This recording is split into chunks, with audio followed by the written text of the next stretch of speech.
This is Alan Campo, was a really good artist, and right in the beginning, his story is the first one in the book. Um, he says, "It's really a very hard feeling to express since it is so rare in such a place, and I am of course always nervous and happy to see familiar faces I think of as friends. It's crazy to think that I've seen PCAP members more than my brothers and sisters in the past 13 years. This becomes my practice at communicating with the free world. I don't get the chance to speak to or get opinions and advice on my art like is available when PCAP comes in. Sure, I do have family that visit when I let them and other prisoners who are friends, but it's a different type of interaction. You smile, are genuinely interested as if you were shaking my hand at some art studio instead of behind prison walls, looking me in the eye and speaking truthfully as a person and artist, and it's just so darn far from how every other day of prison is. It's so incredible to me how you've managed to find this pinhole of an opening and chose to keep driving in." Hey everyone, welcome back to Living the Next Chapter. I have another amazing guest with me. Janie Paul's with me. We're going to be talking about the new book that's coming out, Making Art in Prison, Survival and Resistance. It's a new book coming out. I'm looking at Amazon right now. June 16th is the date I'm seeing, and I'm excited to have Janie on to talk about the book. Already getting good response already. Janie, welcome to Living the Next Chapter. Nice to have you here. Thank you. I'm thrilled to be here, actually. It's really good. You've been on some other podcasts, and I think that's amazing. As an author, getting on and sharing your story on a podcast, it's so cool to hear the story behind the book. And to meet you as an author. I think as we see the book on the shelf or on our online site, we have a little bit of an understanding of who that author is, and we connect with you. And when we come to see the book, it's a no-brainer. I'm going to buy the book as soon as it's ready. So it's great. Awesome. Let everybody know where you are in the world, Janie. I'm in Ann Arbor, Michigan. I was a professor of art at the University of Michigan, now retired. So that's what brought me here to Ann Arbor. Nice. How recently did you retire? I retired in 2017. Okay. It's been a little bit of a while. And, I didn't really have to worry about what am I going to do after I retire, because I was working on this book, and retirement gave me, an opportunity to have a lot more time. And it's pretty complex. The book is, collaborating with the artists and lots of pieces to put together. So that's what I've been doing since I retired, mostly, besides making some art. I'm a studio artist, but I sort of put that on the shelf a little bit while writing this book. And now I'll be getting back to that more. Nice. So take us behind the scenes of writing the book, Janie, like making art in prison. I know I'm a musician, so I know music has made its way into the prison system as a way of helping people and bringing people together and, sparking creativity for inmates that are looking for an outlet. And, but the idea of art in prison, I'm fascinated by this. Where did the idea come from? What was the genesis for this? For the book? Yeah. Well, it turns out that people are making art in prison all over the country. I mean, in all prisons, people are making art. Because for a few reasons. One is it's commercially viable. People can sell their work to other incarcerated people and to officers in mostly three commercial categories: doing tattoos, making greeting cards, and doing portraits of family members. So if I'm an artist and you come to me and you give me a picture of your daughter, and you say, "I'd like a drawing," I say, "Great, I'll do this," and usually barter for things at the store or whatever it is. So art is going on. That's something I think a lot of people don't know. It's already going on, whether there's a program or not. But the program that I am with was started back in 1990. The Prison Creative Arts Project was founded by my late husband, Buzz Alexander, in 1990. And then in 1995, I moved to Ann Arbor, and we were both doing arts workshops in prisons and teaching classes in which our students went into prisons to do arts workshops. He was in charge of the theater and the writing, and I was in charge of the visual art. That's one thing that most people are really surprised by, that actually students go in, undergrads go in, and it's a wonderful experience for them. And it's proved to be wonderful for everyone, the participants in the workshops and the students. In 1996, Buzz and I decided to do an exhibition of art by Michigan prisoners because for two reasons, which really became clear over the next few years of doing the show. The two reasons are, one, to support the growth, the artistic and personal growth of people living in prison, and two, to bring the art out into the public so people, ordinary citizens who don't know much about incarceration, could see the humanity of people who were locking up. Because both of us were deeply disturbed by our incarceration system, which is based on a kind of brutal form of punishment that actually doesn't work, doesn't do anybody any good. And we have in the United States we are the most incarcerating nation in the world. And it's only been increasing. We have, since 1973, the number of people in prison has increased 500%. Wow, 500. Yeah, that's why we call it a crisis of mass incarceration.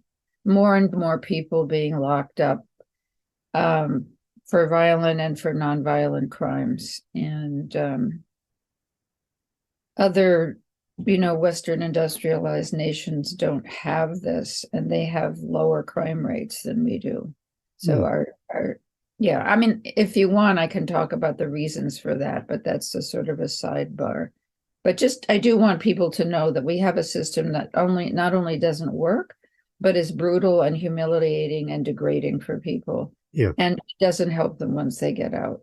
Right. It's up to the individual to provide their own system of growth and resilience in order to make it when they get out and they're faced with lots of challenges.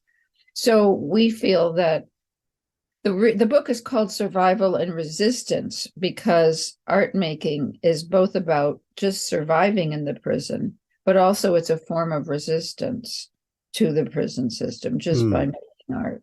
Right. And I can explain that if you want. Yeah, I'd love to go down there. Let's talk about that. Okay. Well, first of all, in the most general sense, you could say that prisons are about making people invisible, about identifying them by a number instead of a name. Right. It's about degradation and humiliation, as I said before. Art is about growth and spontaneous new discoveries about a future that contains possibility. Because when you compose a song, or you write a poem, or you make a painting, then you're thinking about the next one. And then you're starting thinking about the next one. And you have a future. Whereas prison, if you're serving a long sentence and you're in prison, the future is very bleak. So it's a way of resisting that kind of time. I see that when I looked at all of the work, I tacked up hundreds of images on my studio wall to start thinking about what made this work so compelling and so intense. And then what I saw was that underneath all these images are huge wells of unmet needs. So people are making images of affection and love because they're not getting that in prison. Right. Or people are doing extremely skillful, developing high levels of skill and doing highly technical work because they're not able to use their skills in a job in prison. They're making images about faith in order to support themselves and their soul, etc. So first of all, the subject matter and the use of materials, etc., is a kind of resistance. But beyond, even at a deeper level than that, art is about creating meaning, really.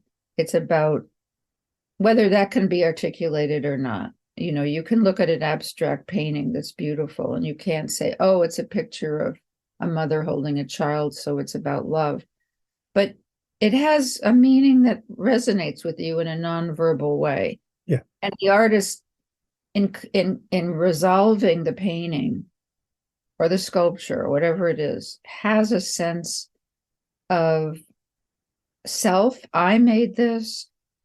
I am an artist. This means something to me. And that's resisting the meaninglessness of prison, the Right. environment that doesn't give any particular meaning to life. Another thing that I want to mention is that people make art, particularly three-dimensional art in prison, out of trash, things that are found. And this is something that's really fascinating. I'm sure a lot of listeners don't know about this, but somebody will collect this leftover soap in the showers and then make a beautiful soap sculpture out of soap and toilet paper, or toilet paper and glue, cardboard, pieces of cut up cartons, dirt, stones from the yard, just anything. I mean, almost every physical material can be turned into a piece of art. And so I see that as a metaphor. It's like, I mean, it's literal and it's a metaphor. So people are making treasure out of trash. Right. And the metaphor is that they're being conceived of as trash. But they're making themselves have value. Wow. By making beautiful things that can be cherished. Yeah. And one thing that I love to see, when we have these exhibitions, we have a big celebratory opening reception. And of course, the artist can't come to the reception, unfortunately. But I've seen wardens or people who work in the prison come, and they're excited to look for their artists, the artists there that are at their facility. And sometimes they buy the work. And one day I was looking at one of the wardens at the sales table, carefully carrying this piece of art and buying it. And I thought, wow, the power dynamic has really shifted here. Right. In prison, the warden has power over the prisoner. And now the prison artist has had the power to create this beautiful work of art. And the work of art has power in itself that made that warden want to buy the work. Right. And so that's another kind of form of, I don't know if I'd call it resistance, but it's a wonderful kind of reversal of power dynamics. And so it's all really fascinating. Lots of dimensions to it all. Yeah. And what I find too, like I'm a musician and I like art as well, but I find that in the limitations that we have in life, whether it's materials, cost, like money, time, wherever the limitation is where our creativity really seems to thrive. If I have every paint possible, every material possible, tons of nice space, no limitations to my materials, my creativity seems to slow down because there's so many options. But when I have limited options, my creativity seems to thrive. And I'm wondering if that's something you've seen through your work as well. Absolutely. I mean, someone could be at the highest level of security, and all that they're allowed is a little rubbery pen that can be seen through for security reasons. Perhaps a pencil and a state-issued piece of white paper. But the person has the ability to choose anything that's in their mind. Right. Just with that simple pen or pencil can come anything. And I think that this is another mode of resistance. is to have the ability to make choices, because in prison you don't have many opportunity to make your own choices. Right. For things. So, but you can choose to do anything on that piece of paper. It can be fantasy, it can be realistic, it can be markings, it can be, you could have a story, you could be a dream, it's endless. And it opens up the mind, and maybe that person then comes down a level to level 4, where they can have a few more materials. Right. And they're in our show and they sell their work for, say, $50.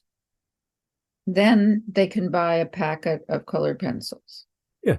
And then they can learn about that. But given the extreme restrictions, and I think this is what you're saying, they treasure those materials so much and get the absolute most out of them. Like, how can I use a piece of graphite? How can I use a colored pencil? I mean, I've seen people use ordinary art materials in astounding ways, that I've never thought of.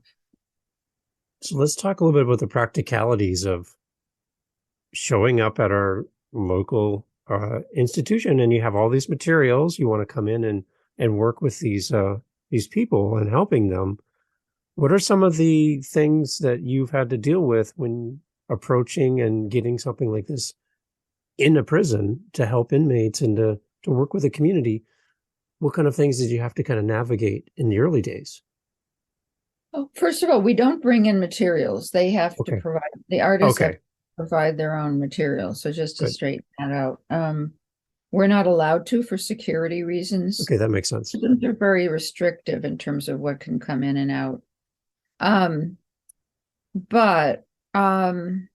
Yeah, in the early days, people weren't really used to the idea.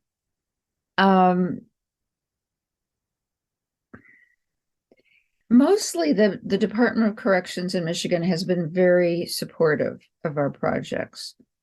Only a few staff members or people in high up positions were resistant to it. But things that we have to navigate, first of all, every year the show has to be approved by the Department of Corrections. We just can't go in and say, okay, we're doing this. Yeah. Every year it has to be approved. All the materials have to be approved. Right. So, for example, if I'm going in to teach a workshop, there's something called a manifest list, and anyone who works in or visits a prison will know what the manifest is. You have to list everything that you're bringing out. So bringing in. So if you're bringing in 10 brushes, 10 brushes have to come out. Yes, exactly. If you're bringing in art books to show, they can't contain any nudity. Yeah. And that's, a lot of art books, if they're historical, of course, there's a lot of nudes in them. Yeah. So, but there's obviously a whole range of books that don't. You are subject to the scheduling and what happens in the prison at any given time. So when we do our selection visits, for example, one time we went into the women's prison and we were working with the women, looking at their work, and somebody unrelated to this group, but in the same space, had some kind of fainting spell or something happened, and suddenly everything was shut down. Yeah. We had to go into a different room and wait for about 2 or 3 hours. And then we were told to come back at a different date. You never know. You could be doing a workshop or doing a selection visit, and all of a sudden there's an emergency count, which means everybody in the prison has to be counted. And things are kind of shut down for a little while. Pretty much anything can happen. So, or someone may retire from being a special assistant, a special activities coordinator, and they are the people who we coordinate with. They do athletic programming, any kind of programming. They're, well, you could have a very friendly person and suddenly somebody else comes into the position who isn't, or they're doing budget cuts and suddenly that position is no more. Right. Some other overworked person has to handle things, and Yeah. they don't have time to respond to us. So Yeah. a lot of that is just any kind of bureaucracy, but in a prison, their, their power is absolute. I mean, there's not much negotiating. I have to say, though, that my late husband, Buzz Alexander, who was an amazing person, spent a lot of time in the beginning meeting with people in corrections and explaining the work and having a lot of person to person. That was before, Zoom, email, and so Yeah. much, Yeah. and the person to person connection was very important. I mean, he really crisscrossed the state, going to different prisons and different places to show up, to say, we're really doing something that's wonderful for your facility. So by and large, people have been people in the department have been very helpful. And I think what's happened is over the decades that we've been doing this, they see the benefit. They see the benefit for the incarcerated people. They also see the benefit for their own security system. Artists don't get into trouble. Right. I mean, they're basically all they care about is doing their art. So they're happy to have people doing art. Is this something that's all across the US?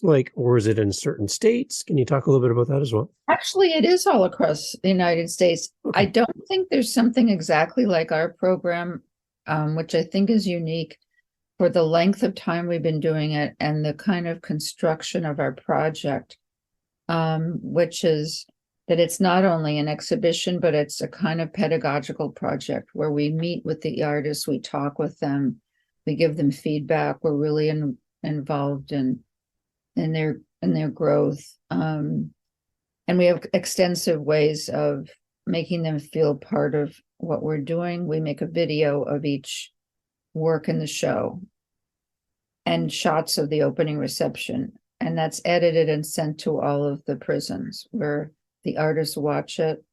And it's nice. A terrible tool because they get to see what each other's doing, and it ups the drive to do really good work. And they may see, oh, this guy, so-and-so used to be here, but I haven't seen him in 5 years, because they're not allowed to write to each other. Right. So suddenly they see this other guy's work, oh, I'm glad to see he's doing so well, Yeah.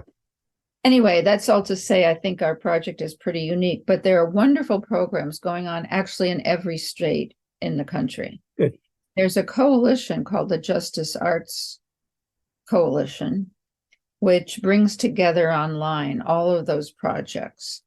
And some are just for one of the arts. Some are, one art, there might be someone going in and doing a choir, or there may be someone doing a poetry workshop, or there may be a project like ours that deals with all of the arts.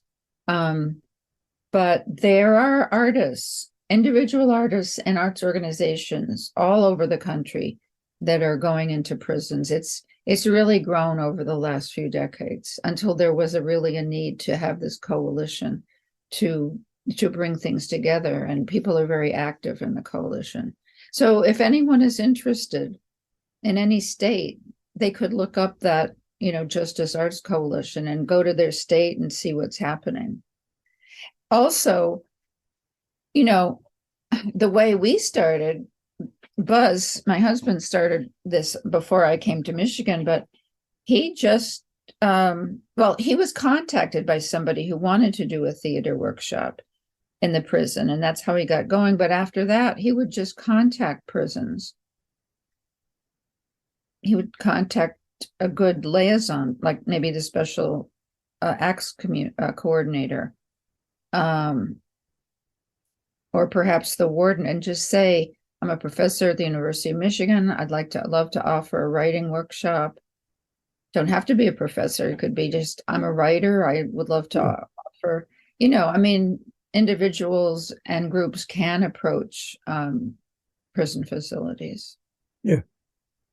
I think that's amazing. Can you share a little bit about the book then, Making Art in Prison? tell me a little bit about what your thoughts were writing the book. What were your hopes for as the book goes out into the world? Who is this for? Well, it's for everyone. It really is. I really wanted people to know what's going on in prisons. This incredible art. The book has over 200 color reproductions. So it's a big art book. Nice. With a lot of text. It has my commentary, and it also has 16 first-person stories by some of the artists. So you get really to hear from them. I wanted to, as I said, I wanted people to know about the brilliance and talent of these artists. These artists are just in Michigan because of our project is in Michigan. But really, there are artists everywhere in prison. So this is an example of one state's population. I also want to make the point that art is a human need that arises in many situations, but is particularly urgent in living a life under oppression.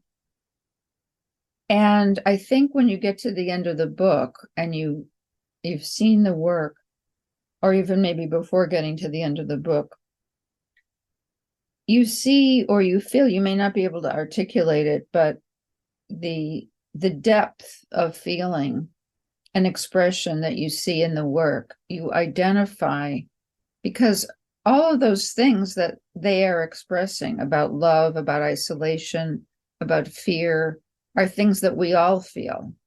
And so I think it really touches us all. So it's about really the power of art to reach inside and touch our own humanity and maybe be an impulse for readers to either appreciate art more or perhaps even make it or do it, whatever the art form is. It's also points the way that, though I don't say this explicitly in the book, to the importance of art in our culture and in our schools. Because after all, most of these people were just ordinary people who had never made art before. Right. And the fact they learned it and they're doing such brilliant work, what does that mean about us as people? Yeah. You know, more people could be doing this. It's just that they're in this urgent situation. Mm-hmm. I also want people to know about the kind of the horror of mass incarceration, that, people could be an hour away from you living in a prison, or even half an hour away from you living in a prison, and they're invisible. You don't know what's going on there. And I don't go into in the book, I'm not interested in going into describing the terrible things that happen in prison. That's not really what my book is about. I do allude to that, but the book is more focused on the resilience of people living in an oppressive situation. And so I want people to be aware that right around them, there's this invisible world that is going on. And I want them to be moved by the art and hopefully really question what it is we're doing with people who are imprisoned, questioning the system that we have, and possibly trying to do something about it.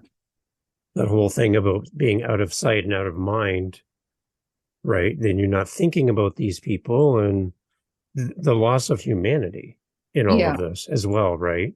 Exactly. And I guess that's the one thing that people have to kind of wrestle with is there's people that have ended up where they are because of certain acts, and there's some portion of that is because of the act that put them into that situation.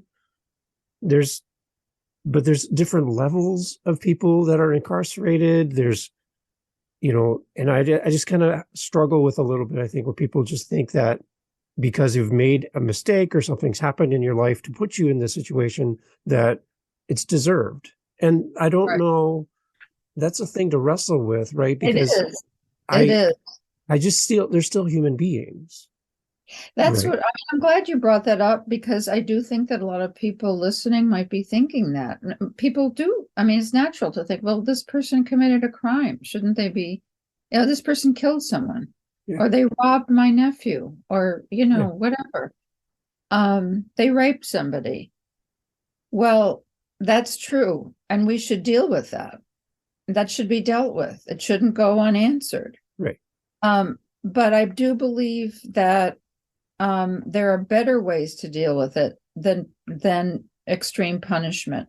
The punishment, so say you did a robbery or two robberies and you go to prison for 40 years and you're 20 years old and you get out when who has that helped? Really nobody. Well, people will say, well, that person won't commit any more robberies after now. But if we had better community services, and there are other ways that people can be prevented from transgressing like that. Right. We put more money into healthcare and jobs and daycare and schools and so forth. These crimes would be reduced drastically. I mean, Yeah. so that the overall picture is that we're relying on punishment, which comes from, our puritanical past and from the dungeons of England and Europe. It's really ancient, to solve this problem. It's not solving the problem. We don't have a lower crime rate the more we imprison people. Right.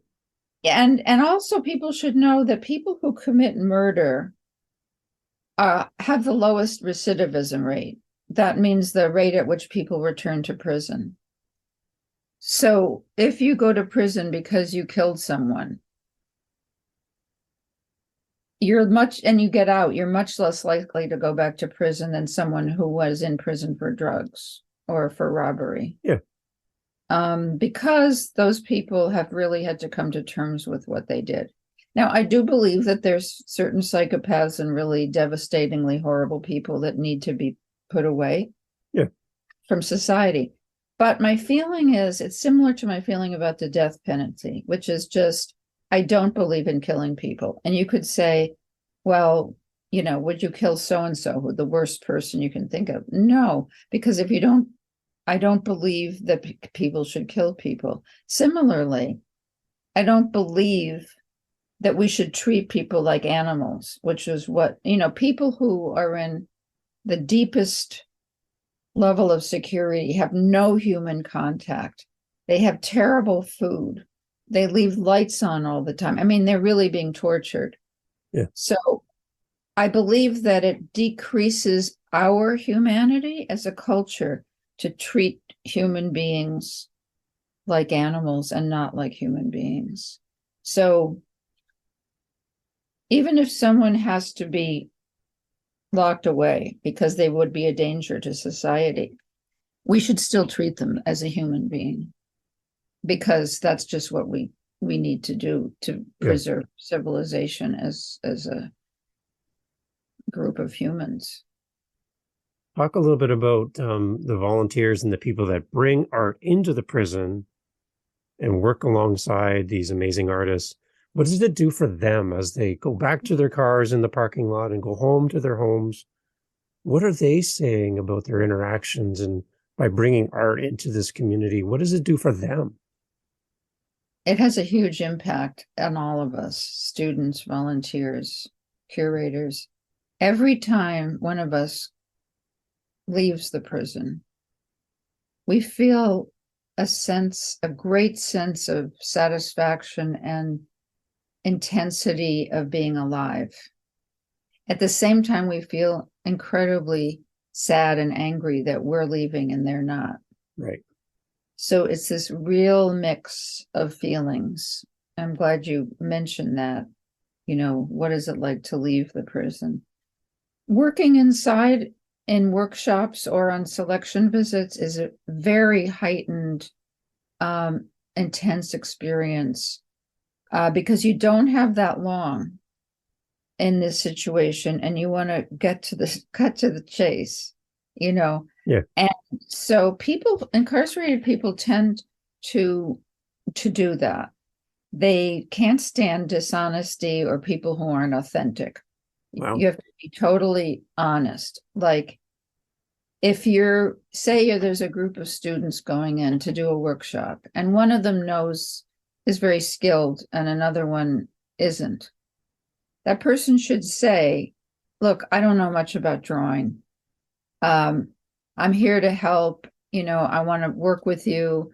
I'm going to be doing this alongside with you. If you really need to know more about, for 1 point perspective, you should ask so and so. Yeah, don't fake it. You never would pretend that you know more than you do. I mean, just the fact that you go in, you're committed to it, and you return every week is really important. Right. And if you do really know your field, then you just feel like, I want to share this. If you, as a musician, go in and maybe they have instruments, or maybe they're just singing or doing percussion, you just feel like, I want to, they are so eager. They're sitting there like, with like looking at you, and, they're the best students. I've been teaching in a university and elsewhere, art schools, for my whole life. And I would say these are some of the best students you can get, because they need it and they're so eager for it. So you're filled with the great satisfaction. And I've been influenced as an artist by all of this. Actually, my artistic practice has, I think, benefited. I have included them as an audience for my work. Not that they actually see my work unless I send them images, but just in thinking about them. In other words, I've incorporated some of the qualities that they live with into my own practice. So I went back to using some very simple materials, inventing kind of new ways of using materials, some very detailed work that I saw and really responded to positively, feeling like I could have all the time in the world to do this and really focus on it. That's for me personally. Other artists may have a different kind of response that, has influenced them. Yeah. Amazing. Okay, so I have one more question I want to ask you, Janie, but before I do that, as far as connecting with you and buying the book and where it's available, where you're most active online, if somebody has a further question or comment for you, where do we go and how do we connect with you? Great question. Okay, to connect to me, I have a website, which is very simply janiepaul.com. And the book is now highlighted when you first get to the page, but there's a contact. It also includes my artwork and, all things about the book, but there's a contact tab where you can leave a comment and reach me there. Okay.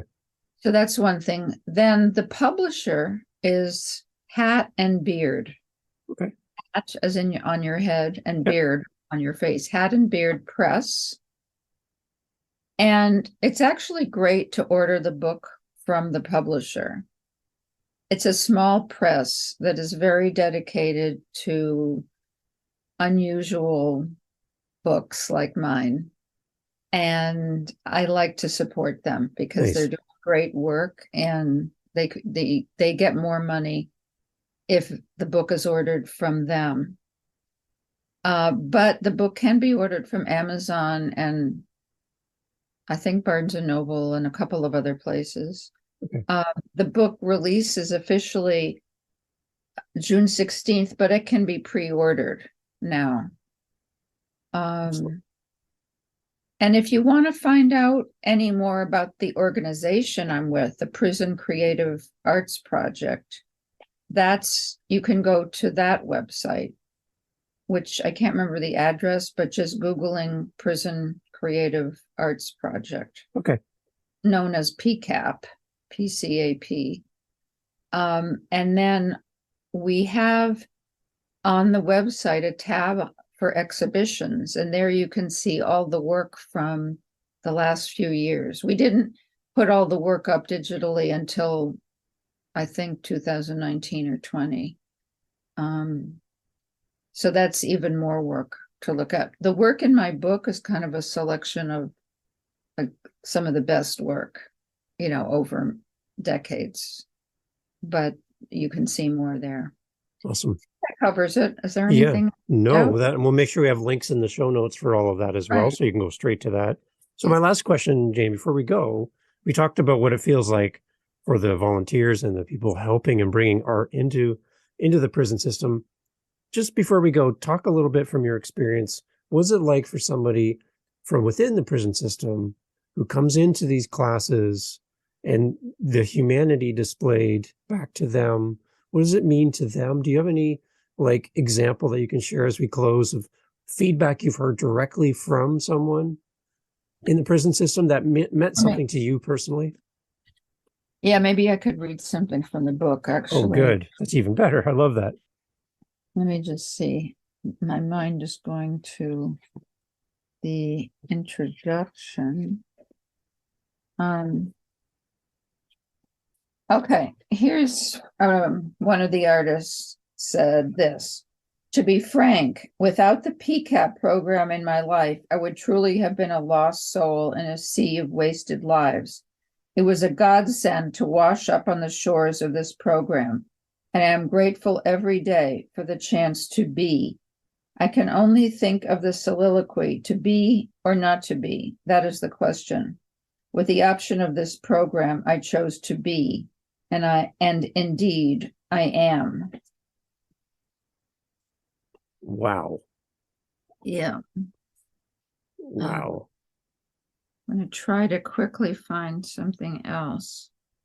Okay. This is Alan Campo, was a really good artist, and right in the beginning, his story is the first one in the book. He says, it's really a very hard feeling to express since it is so rare in such a place. And I am, of course, always nervous and happy to see familiar faces I think of as friends. It's crazy to think that I've seen PCAP members more than my brothers and sisters in the past 13 years. This becomes my practice at communicating with the free world. I don't get the chance to speak to or get opinions and advice on my art like is available when PCAP comes in. Sure, I do have family that visit when I let them and other prisoners who are friends, but it's a different type of interaction. You smile, are genuinely interested as if you were shaking my hand at some art studio instead of behind prison walls, looking me in the eye and speaking truthfully as a person and artist, and it's just so darn far from how every other day of prison is. It's so incredible to me how you've managed to find this pinhole of an opening and chose to keep driving in. Wow. That talks about so many of the things that we spoke about in our time together, right? Exactly. That's amazing. That's amazing. And that to me tells me that all the effort, all the thinking, planning, dreaming, hoping, that all went behind the scenes for you and your husband, all the way back to the beginning to today, is having an impact on people and bringing humanity back into this part, if it's devoid of that, right? And for thousands of people. If you think, I haven't talked about the scale of the shows, but every year we have about 500 artists participating with about 600 or 700 pieces of art. So since it's been going on for 27 years, it's thousands and thousands. And of course, there weren't as many people originally. It's grown, but that's thousands of people who have influenced. And it's one of the reasons I wanted to write the book. So when you get communication like that, Right. You want to show the world, wow, this project actually did this, you know. It's amazing. Awesome. So yeah, the book Making Art in Prison, Survival and Resistance, available June 16th is what I'm seeing here online, but definitely pre-order the book. And I would ask everyone to please leave a review and let everyone know how amazing this book is, because that also then helps other people find this and add this to their library. You and your husband have been living the next chapter this entire time, is what I love. That's the name of our show, but you are demonstrating this on a regular basis, and, you know, thinking of your husband and thinking of all the things you've done together, and now you continuing to do. Mm-hmm. It's amazing. Thank you for sharing the stories of those that we don't get to hear from, and bringing some visibility back to those that we might have not be thinking of at this point. Thank you so much for having me on. It's really been great. So everyone, please go check the show notes, and everything will be included there. I would love for you to go and support, and let Janie know that you heard her here on the podcast. And thank you for making time for us. I really appreciate it. Great. Thank you. All right.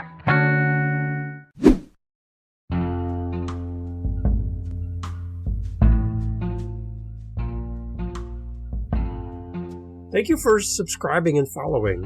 And you're listening this far in the podcast, so you are my best friend. I'm sorry, but you are now my best friend. So welcome. Nice to meet you. Thank you for being here. LivingTheNextChapter.com has a link on the website to our Facebook group. Are you on Facebook? Probably. You can go there and you can actually interact with our guests.